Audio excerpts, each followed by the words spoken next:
Allez, c'est parti. C'est parti, c'est parti. Je voulais faire un petit point là sur la dernière vidéo le matin là, d'accord.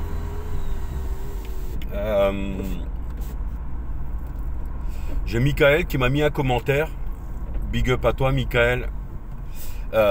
Cool, franchement. Oui, donc par rapport au cylindre bloc de barre stabilisatrice. Il me demandait, Michael, s'il devait changer les deux colliers, quoi, les deux pattes qui vont avec, quoi. Alors, en rapport avec l'état des pattes, franchement, c'est assez épais.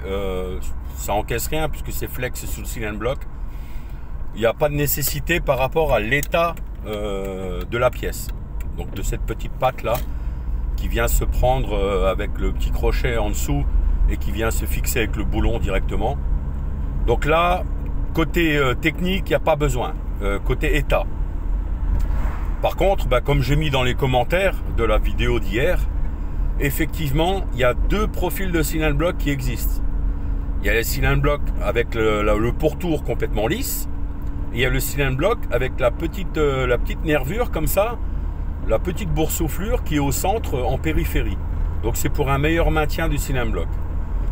Donc si on prend le même cylindre bloc, je dirais que la fixation, on la conserve.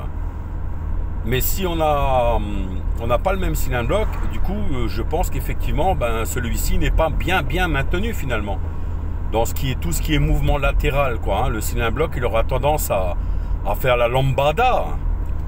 Donc effectivement, si vous ne savez pas, si vous n'avez pas regardé, vous ne savez pas quel type est monté dessus, déjà, étiquette dans le coffre, option du châssis pour savoir quel diamètre de cylindre bloc vous avez. Sinon, vous allez à la pêche, mais grave. Hein, parce que de ce que j'ai vu, 18, 19, 20, 21, 22, il y a des dimensions différentes. Et moi, quand je me dis que je m'étais trompé, j'avais mesuré ma barre stable au pied à coulisse, en fait. Et voilà, fake. Donc du coup, il vaut mieux regarder l'étiquette dans le coffre. Vous savez quel diamètre de cylindre bloc vous avez. Et du coup, à vous de savoir. Voilà. Est-ce que vous reprenez, vous observez en enlevant la roue la forme de la patte? Est-ce qu'il y a une petite boursouflure métallique qui permet de prendre la boursouflure du cylindre bloc? Ou est-ce que la patte elle est droite et plate et du coup le cylindre bloc doit être plat aussi, quoi, hein. Il doit être identique. Après, je pense pas qu'il y ait une grosse incidence, sans déconner. Mais bon, déjà le bon diamètre c'est pas mal, mais effectivement, voilà, on prend pas de. C'est quand même des ingénieurs qui ont pensé tout ça. Faut pas être fakir à la place du fakir, comme dirait un pote que je connais. Voilà, on prend la sécu. C'est pas les deux petites pattes en plus avec les boulons neufs là, à la limite, qui coûtent cher. Vous serrez pas ça comme des bourrins non plus, attention.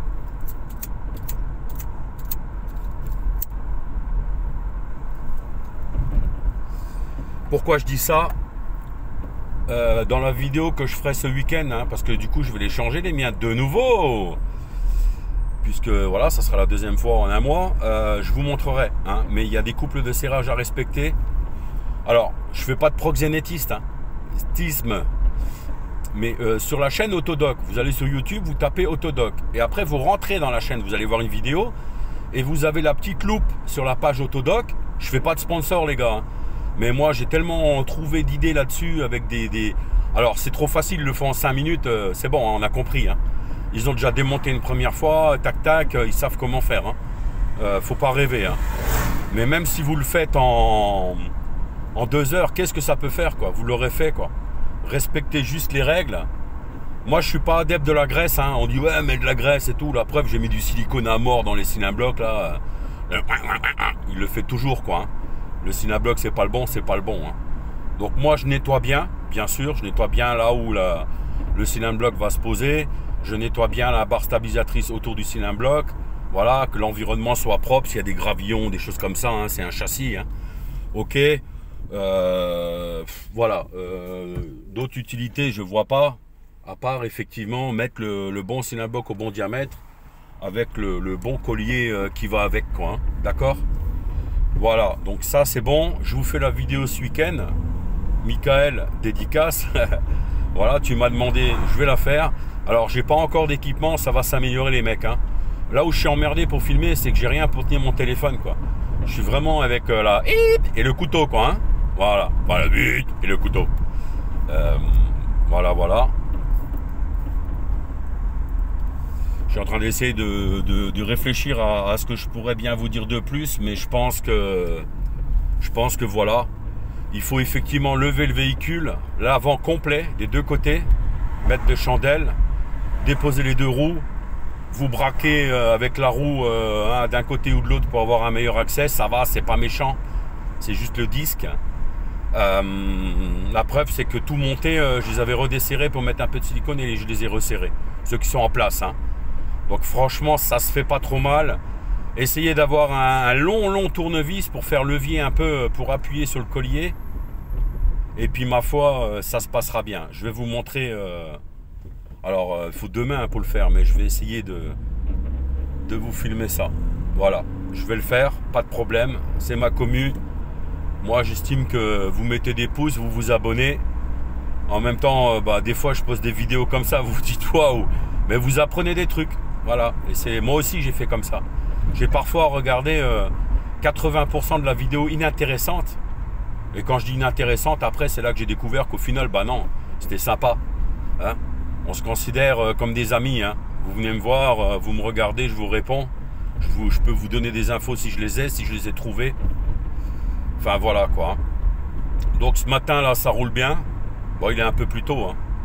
Il est 7h moins le quart. Je me suis de nouveau levé à 5h, comme d'hab. J'ai toujours pas trouvé mon surnom, hein. Daddy, je vais pas copier, quoi. Je vais pas faire tonton, frangin, frérot. Je sais pas, on verra. Donnez-moi des idées dans les commentaires. Comment je pourrais bien... Alors, pas m'appeler, parce que je sais comment je m'appelle, mais mon petit surnom, quoi. Voilà. Donc, on repasse le centre-ville d'hier. Là, ça va, on n'a pas de teubé qui nous colle avec un A, avec le petit queue de poisson et je tourne à droite. C'est terrible, hein. Voilà. Pareil, hein, il a un DS7 là, il est collé fort. Et moi j'ai des freins neufs. Hein. Si je mets un coup de patin, ça va lui faire tout drôle aussi. Hein. Voilà. Donc je sais pas si vous entendez parce que j'ouvre ma grande gueule, les bruits de la bar stab. Voilà. Là je filme la plaque. Hein. Voilà. Et puis c'est comme ça, la Jenny. De toute façon, qui c'est qui regarde mes vidéos à part vous? Donc il y a une chance sur 66 millions que la personne qui est devant regarde ma vidéo et dit ouais, c'est ma plaque. Et au pire, si un jour c'est la merde, je la shooterai la vidéo. Enfin, par respect pour vous, je la shooterai pas, mais il faudrait que je floute en fait, que j'utilise un... Tiens, écoutez la barre stable là, sans déconner. J'espère que vous entendez. Hein.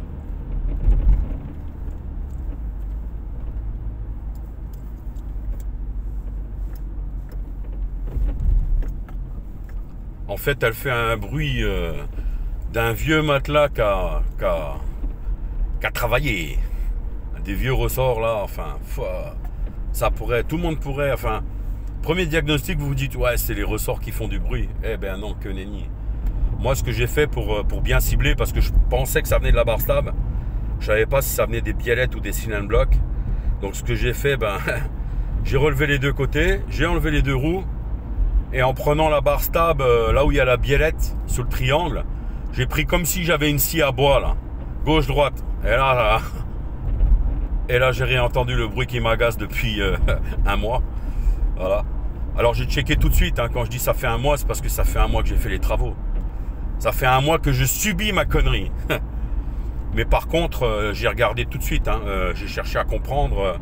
J'ai checké tout ce que j'avais fait. Je me suis pas planté. J'ai bien resserré tout, j'ai bien mis tous les éléments à la bonne place, dans le bon ordre. Mais par contre, voilà quoi. 3 mm d'écart entre le cylinder block qui devrait être en place et celui que j'ai mis. Donc pour la barre stab, ça fait ça. Voilà. Vous entendez sans doute pas bien, c'est chiant. Et ça fait un...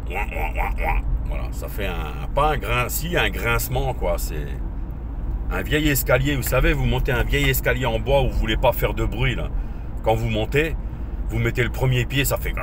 Et merde, ça va être chaud pour arriver discreto. Voilà. Donc je vous partage un peu mon trajet. Je le répète, la caisse est super agréable au freinage. Elle est super agréable à l'amortissement. Le moteur, bah, il n'est pas bruyant, ça va. Hop.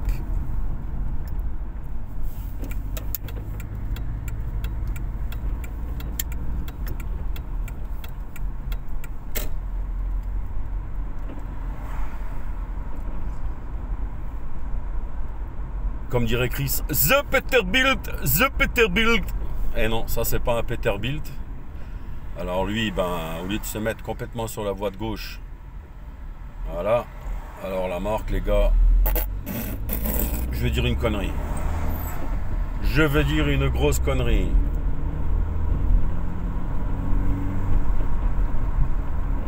Donc là, on respecte, hein. Vous connaissez Fredo. 50 km/h, c'est 50 km/h.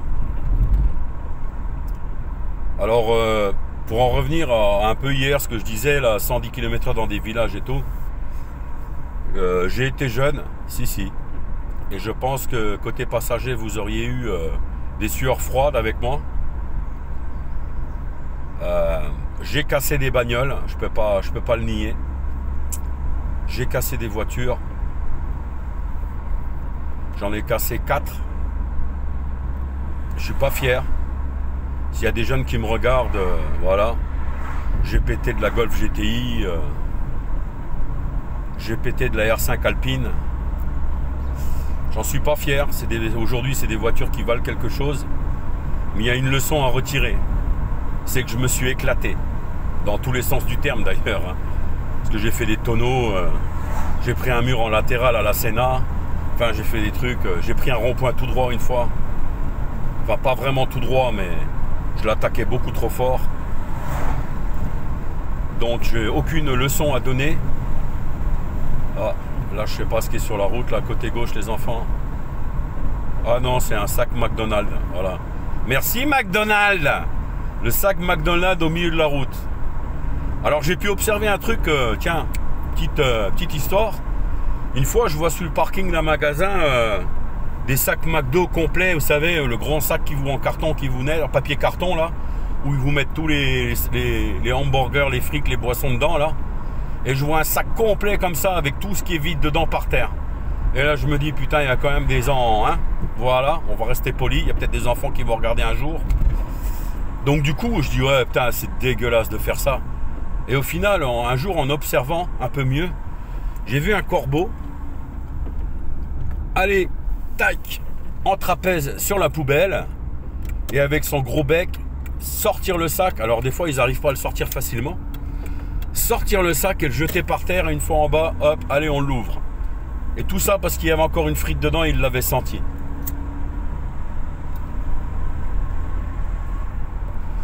Tout ça pour dire que les apparences sont souvent trompeuses.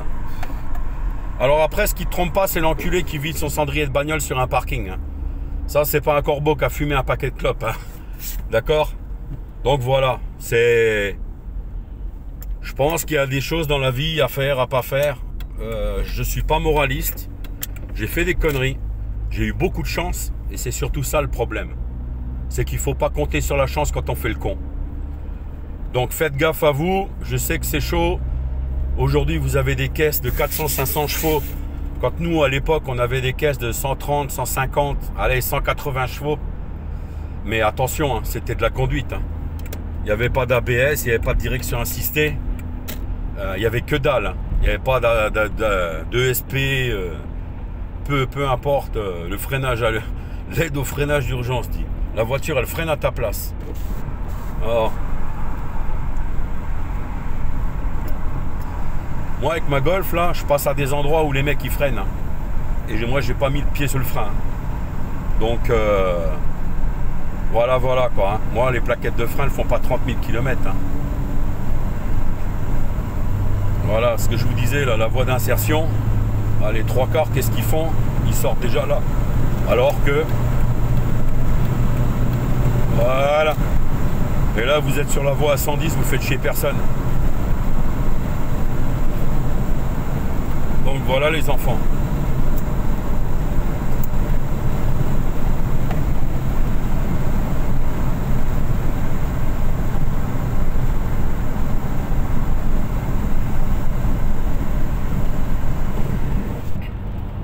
des formats de vidéos différents, hein. Je fais un peu de tout. Voilà. Je pense à tout le monde. Des fois, il y en a, ils écoutent peut-être sans regarder. Là, vous pouvez faire les deux, une ou alors même pas regarder, hein. Je suis là, je vous partage. Je partage, c'est gratos. Tout ce que je demande, soyez correct, abonnez-vous. Un petit abonnement, ça vous coûte rien, vous, et moi, ça m'encourage. Je parle juste d'encouragement, hein. Parce que si un jour ma chaîne fait assez de vues, qu'elle me rapporte de la thune, je pense que je vais partager, hein. Je partagerai beaucoup, hein. Parce que c'est la moindre des choses, quoi. Voilà. Alors pourquoi je fais ça? Parce que je vais vider mon bocal de lave-glace. Parce qu'avec les nouveaux cylindres blocs, j'ai commandé une pompe de lave-glace. Parce qu'à l'arrière, je vois de l'eau qui arrive. Mais elle arrive, il n'y a pas de jet, quoi. Alors j'ai déjà passé l'aiguille dans les gicleurs. L'eau, elle arrive, donc c'est pas bouché.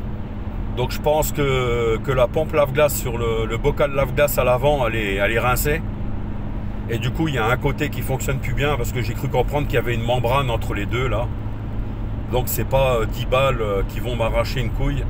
Oups, gros mot. Et donc du coup, allez, j'ai commandé la pompe lave-glace. Moi j'aime bien que tout fonctionne. Quand un truc fonctionne pas, c'est pas normal. Et si on laisse traîner, après ça s'accumule et après on a une grosse saucisse. Voilà. Voilà ma philosophie.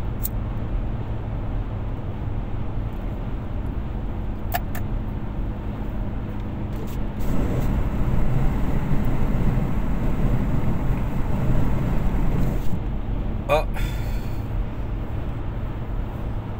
la bétonnière. Alors que ça s'appelle un camion toupie, hein.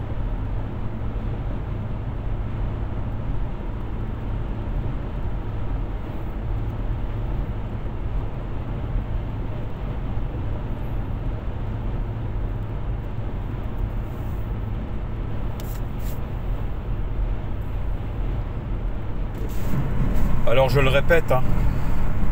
Tu vois le bruit que t'entendais le camion là. Ouh, ouh, ouh. Écoute bien.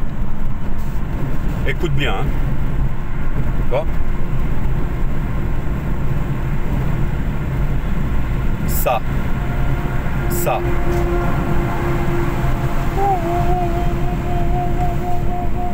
Tu vois le... Et ben ça, je suis tellement... j'ai une oreille un peu spéciale. Et quand j'étais une centaine de mètres derrière le camion, je l'entendais, mais tout doucement comme ça. Tout faible, très faible. Et tout de suite, parano comme je suis, je dis tiens, ça sent le bruit de roulement. Ou de boîte, hein. Bah, y a des roulements, hein, de toute façon à la boîte. Donc voilà un peu le problème que j'ai avec cette putain d'oreille. C'est que le moindre petit bruit m'agace. Et je suis obligé de trouver la provenance pour le couper, quoi. Pour qu'il fasse plus de bruit, quoi. Quand c'est pas normal, hein. Voilà. Donc j'ai une oreille en fait qui est... certains sons sont soit agressifs, soit énervants, agaçants. C'est la fréquence du son en fait. J'adore les basses et dans les aigus comme ça, très aigus, je les entends. Donc quand tu es derrière un camion comme le camion qui arrive là, eh ben, le camion toupie, j'entendais déjà le bruit que vous entendiez quand je l'ai doublé. Mais très faible. Donc ça pourrait venir un début de roulement sur la voiture. Ouais, celui-là. À part le bruit du moteur, il n'y a pas de problème. Voilà. Mais il faut savoir que la toupie, c'est un 4 roues motrices. Donc 4 roues motrices dit pont arrière, hein, parce qu'il faut le pont, il faut qu'il transmette aux deux roues en même temps ou pas. Ah, un voyant qui s'allume. Essence. Voilà. Donc je pense que je vais aller mettre du jus parce que je supporte pas de rouler avec une caisse sur le fond du réservoir. Même si le filtre est neuf et que je mets des additifs dans le réservoir. Voilà. Donc je vais aller mettre du jus. Ça mange pas de pain.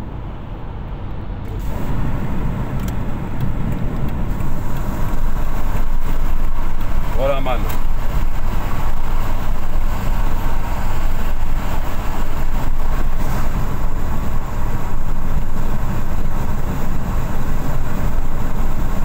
voilà le côté casse-couille d'un son que vous n'arrivez pas à localiser.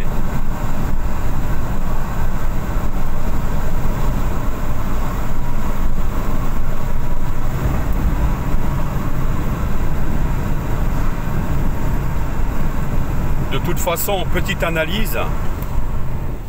Au niveau des freins, comment je check? Tiens, allez. Bah déjà, d'une, je dois savoir dans quel état sont mes disques et mes plaquettes. Parce que sinon, c'est pas normal. Ça, c'est un conseil d'ami. C'est le conseil de Fredo. Deuxième point. Lorsque je suis sur un faux plat ou un plat, quand je m'arrête à un feu, je freine légèrement avant pour être, on va dire, encore assez loin de la voiture. À 3-4 mètres. Je freine jusqu'à m'arrêter. Je mets au point mort où je débraye. C'est pas, peu importe, qu'il n'y ait pas de vitesse dans la boîte. Et je lâche le frein. Et là, normalement, la voiture, elle avance un tout petit peu comme ça. Tac, un tout petit peu. Ça veut dire que vous avez vraiment un équilibrage des freinages, des mâchoires qui est identique. Voilà. Pour ça, ben, il faut des plaquettes en bon état, des disques en bon état, les coulisseaux, eux, qui sèchent avec la graisse qui s'évapore dedans, qui s'évapore. Parce que, comme on vous expliquait ça, un coulisseau plein de graisse, quand vous l'ouvrez au bout de 10 ou 15 ans, il n'y a quasiment plus de graisse dedans. Un sointement, une transpiration, peu importe. Et donc ça, ben, vous les sortez, vous les dégraissez bien, vous les nettoyez bien. Un petit coup de W40 dessus pour qu'ils soient un peu gras. Et moi, après, ce que je fais, ben, je bourre. Hein. Je bourre de graisse. Hein. Je mets de la graisse dans le soufflet. Je mets de la graisse autour du coulisseau. Je mets de la graisse dans le logement. Mais pas trop. Hein. Parce qu'après, le caoutchouc, il risque de sortir avec la pression. Et vous remplissez bien. Voilà. Vous essuyez bien. Vous assurez que la portée du joint, la petite gorge du joint caoutchouc soit bien nettoyée. Que le soufflet soit bien dans sa petite gorge. Qu'il ne soit pas trop tiré, étiré, comprimé. Vous faites des petits va-et-vient et vous voyez si vous avez cet effet ressort. La purge, je ne vais pas y revenir. Un jour, je filmerai comme il faut. En fait, faut vraiment bien purger, quoi, tout simplement. Moi, sans ça, je ne m'amuserai pas à purger mon circuit. Sans ce Easy Blend, franchement, ça c'est génial. Ça vous met votre circuit en pression à 1 bar 5. Vous allez au 4 roues, vous purgez et l'affaire est dans le sac. Voilà. Donc, il n'y a pas besoin d'avoir peur. Je l'ai fait déjà 2 fois sur celle-ci. Puisque je l'ai fait l'année dernière quand je l'ai récupéré en voyant la couleur verte du liquide, pas terrible quoi. Hein, c'est une réaction en fait logique entre la condensation dans le circuit de freinage et l'eau. Ce qui fait que vous avez un freinage moins bon puisque le liquide est chargé d'eau et l'eau n'est pas aussi compressible, elle peut s'éclater. Alors elle n'a pas la même pression que le liquide. Donc vous perdez en pression de freinage. Et puis ça rince. Donc je l'ai fait quand j'ai acheté la voiture. Je l'ai fait là quand je vous ai fait les vidéos train avant-arrière. J'ai purgé aux 4 coins. Mais j'ai vraiment de nouveau bien repurgé.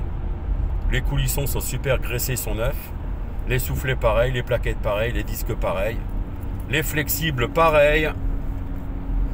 Donc du coup, tout va bien. Alors on va aller chercher de l'essence. Lui, elle, Ginette, elle reste à gauche. Moi, je reste à droite, je vais en ville. Parce qu'en ville, je vais mettre du jus. Alors, consommation, c'est du 6 litres 7. Hein. Voilà, 6 litres 7. Bon. Oui, vous entendez les grincements de barre stable là? Ah, c'est énervant, vous ne pouvez pas imaginer. Surtout quand vous avez un train avant-arrière neuf. C'est comme si vous achetez une voiture dans un garage et que tout de suite ça fasse... Et là c'est normal, hein. Non, c'est normal. J'ai juste Patrick, HP Performance à Grosse-Blie, qui m'a dit, quand il a fait ma géométrie, hein, je lui ai expliqué, alors comme c'était chaud, il ne l'a quasiment pas entendu, parce que moi aussi, hein, tu ne l'entends plus au bout d'un moment. Il m'a dit non, c'est pas normal, voilà, c'est basta quoi, c'est pas le caoutchouc qui est trop dur, c'est pas le caoutchouc qui est trop mou, trop vieux, même s'il est neuf, c'est pas je dois mettre de la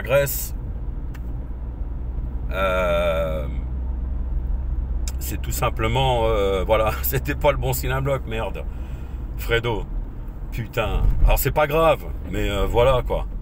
Je veux dire, mes étriers ils coulissent bien, mon freinage est parfait, j'ai la pression de freinage qui est excellente. J'ai les flexibles en bon état.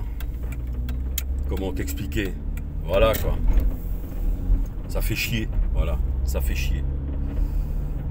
Donc voilà, pas d'autres infos. Je vais m'arrêter, mettre du jus, les enfants. Donc je vous souhaite une putain de bonne journée. On démarre la matinée ensemble. Ça fait 2h30 que je suis debout, il est 7h20. Allez, à plus les enfants, ciao.